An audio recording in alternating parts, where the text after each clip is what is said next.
जब मुसलमानों के दारुल खिलाफा यानी मुस्लिम दौर हुकूमत की राजधानी बगदाद में हर दूसरे दिन किसी न किसी दीनी मसले पर मुनाजरे होने लगे यानी डिबेट होने लगी। जल्द ही वो वक्त भी आ गया जब एक साथ एक ही दिन बगदाद के 4 अलग अलग चौराहों पर अलग अलग मुनाजरे हो रहे थे। पहला मुनाजरा इस बात पर था कि एक वक्त में सुई की नोक पर कितने फरिश्ते बैठ सकते हैं। दूसरा मुनाजरा इस अहम मौजू पर था कि कौवा हलाल है या हराम है।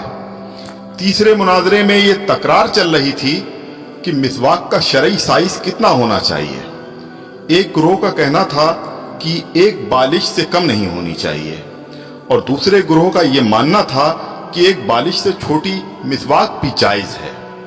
अभी ये डिबेट चल ही रही थी कि हलाकू खान की क़यादत में ततारी फौज बगदाद की गलियों में दाखिल हो गई और सब कुछ तहस नहस कर दिया।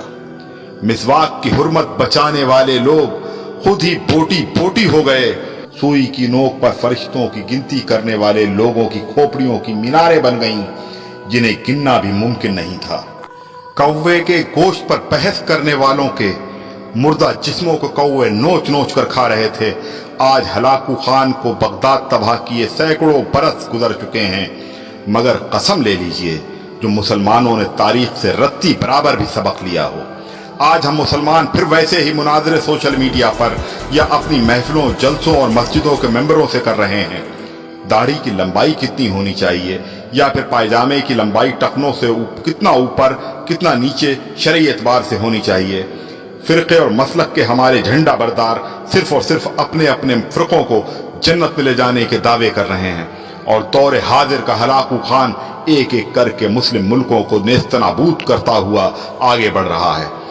अफगानिस्तान, लीबिया, इराक के बाद सीरियाई बच्चों की कटी फटी लाशों की गिनती करने वाला कोई नहीं है। बेगुनाहों की खोपड़ियों के मीनार फिर बनाए जा रहे हैं। आदम की नस्ल के नौजवानों, बूढ़े बुजुर्गों की लाशों को कौवे नोच नोच कर खा रहे हैं और हवा की बेटियां अपनी अस्मत बचाने के लिए उम्मत की चादर का कोना तलाश कर रही हैं। जी हां, और हम खामोशी